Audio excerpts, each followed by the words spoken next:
Para tudo que você estiver fazendo agora e assista esse vídeo que vai mudar a percepção que você tem sobre riqueza. Eu vou te contar a história de como eu entrei na corrida dos ratos, mesmo enriquecendo, e como 20 anos depois eu finalmente encontrei a saída. E a saída não tem nada a ver com o dinheiro que você acumula. Bom, eu cresci numa cultura onde ser pobre significava uma coisa, tinha um significado apenas: parcelar. A cultura do carnê, tudo era dividido. Meu pai, um homem honrado, um trabalhador, comprava tudo em suaves prestações. Tem que encaixar a prestação na renda ali mensal. Era a forma que ele conhecia de dar uma vida digna para sua família. Mas eu, desde moleque, eu já tinha uma veia meio rebelde assim. Desde os 12 anos eu juntava cada centavo, cada centavinho mesmo. Meu objetivo era claro na minha cabeça, quase uma obsessão. Aos 18 anos eu compraria o meu Fusca. E eu compraria à vista, porque era a única forma de comprar que eu conhecia até ali. O Fusca não era só um carro, era um manifesto. Era a prova de que eu podia ser dono de alguma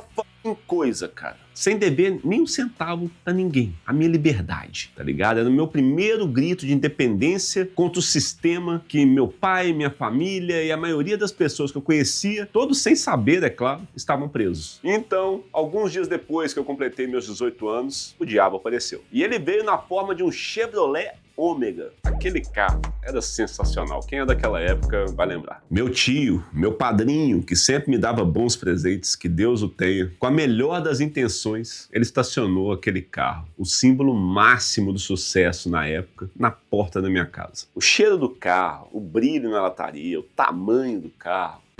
Foda. E eu ali com meu dinheiro suado, né, velho? Pronto pra comprar meu Fusquinha. Foi aí que eu ouvi o canto da sereia. Pega esse dinheiro, dá de entrada e parcela o resto no nome do seu pai. Foi a frase mais bem intencionada e ao mesmo tempo mais venenosa que eu já ouvi no meu universo financeiro. Naquele exato momento, eu vendi meu sonho de independência por um status parcelado. Eu não sabia o nome disso na época, mas ali eu assinei o meu contrato de entrada na corrida dos ratos. O ciclo infinito de trabalhar mais para pagar por coisas que você não poderia ter naquele momento, abreviando assim o caminho da realização, mas em troca de sua própria escravização. Mas aí em 2005, aquele livro azul, roxo, preto, as coisas esquisitas, explodiu minha cabeça. Pai rico e pai pobre. Para um moleque que veio da cultura do carnê, aquilo, velho, foi como descobrir um novo continente, cara. Ativos que colocam dinheiro no seu bolso, passivos que tiram. O conceito era tão simples e tão brutalmente poderoso que eu me senti um verdadeiro idiota por não ter pensado nisso antes. A ideia de que você não precisa de um salário maior, mas de mais ativos.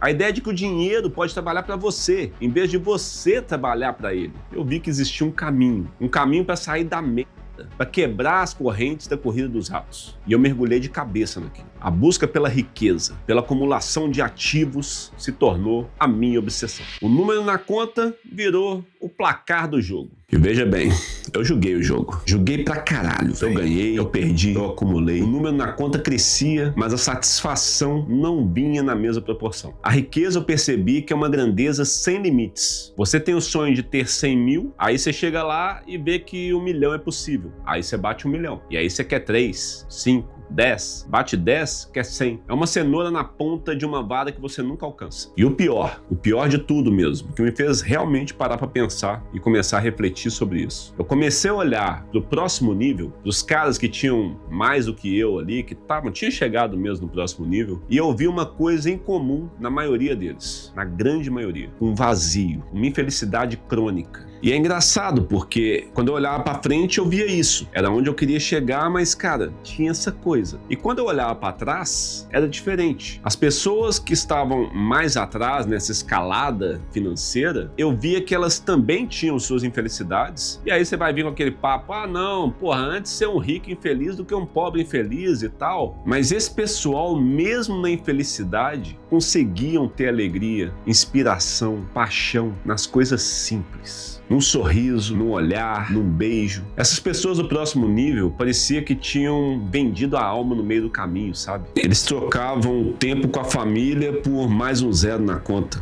Tinham trocado a paz de espírito pela ansiedade de proteger o que acumularam. E aí, velho, eu percebi que eu não queria ser um deles. Na verdade, eu não sou um deles, eu não me encaixo ali. Eu queria o dinheiro, mas não a qualquer preço. Não se o preço fosse aquele vazio. Então, 20 anos depois da minha primeira revelação, veio a segunda. E ela veio de um autor que eu meio que desprezava, sabe? Morgan Housel. Eu achava aquela obra dele, A Psicologia Financeira, um livro raso e óbvio. Eu acho que muita gente acha isso. E de fato é. Até que a vida, de novo, me deu um tapa na cara. Tem um podcast que eu gosto muito, cara. Inclusive, eu tenho os 2 livros que esse podcast escreveu, né? Eu respeito e admiro muito o Steven Bartlett. Eu vi ele falando que o Housel era o seu autor favorito. Porra, aquilo ali me forçou a questionar minha própria arrogância, na hora. Eu falei, não, porra, tem que assistir essa porra desse episódio do podcast. E aí eu fui assistir o podcast com o Housel e o Steven. O podcast foi tão bom, aquele episódio foi tão bom, que acabou o episódio, eu comprei o livro, li, e aí, bicho, a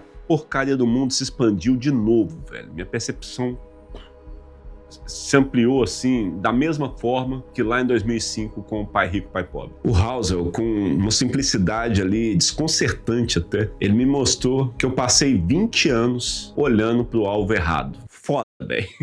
Foda aprender isso depois de velho. Ele fala sobre o conceito de suficiente, popularizado pelo John Bogle, o fundador da Vanguard. A ideia de que a felicidade não tá em ter sempre mais, mas em ter o suficiente para viver a vida que você deseja.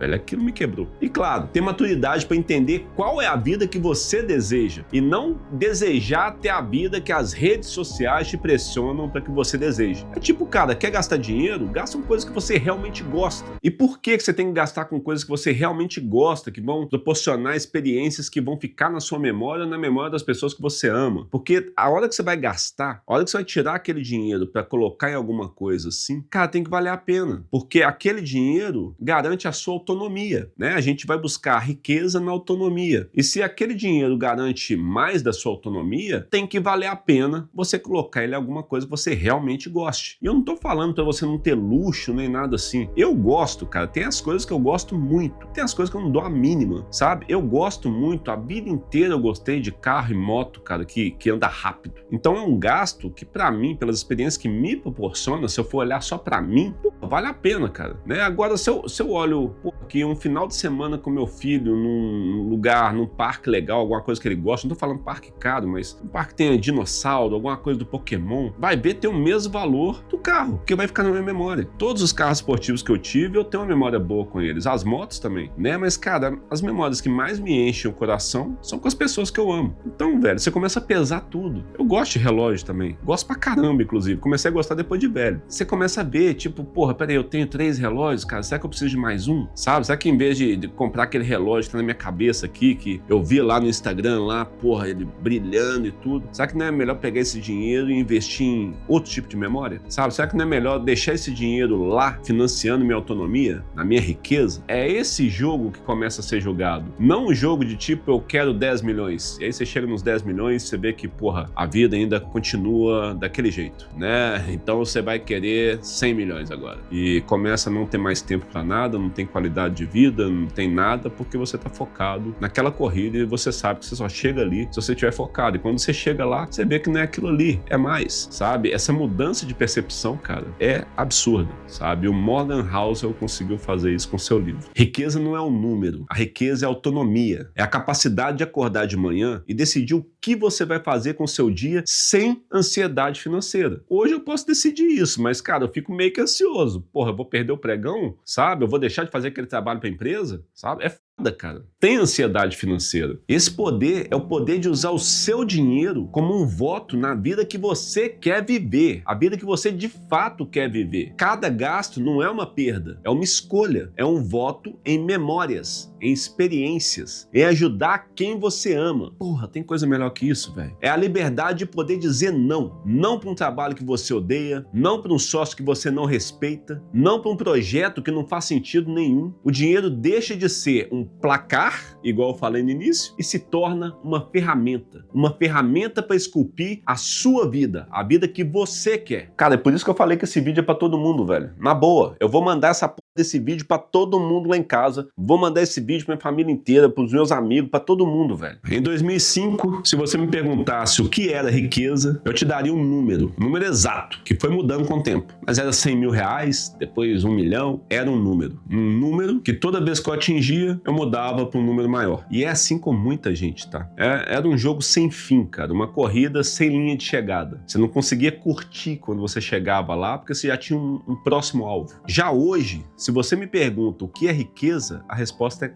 outra completamente diferente. Riqueza para mim hoje é ter o suficiente para garantir que os meus filhos tenham boas opções de futuro, que eles possam escolher seus próprios caminhos sem a pressão que eu senti, que você talvez tenha sentido e que a grande maioria sente na hora de escolher as opções de futuro que você tem. E é ter o suficiente para eu poder olhar para qualquer coisa que eu não queira fazer, para qualquer pessoa que eu não queira aturar e poder mandar um sonoro e libertador foda-se, sem ansiedade, apenas com a calma de quem é dono do próprio tempo. Essa riqueza é a única riqueza que importa. O seu tempo. Pense nisso e envie esse vídeo agora mesmo para todas as pessoas que você acha que ainda não tiveram esse entendimento. Um abraço, fiquem com Deus. Esse foi do caramba, velho.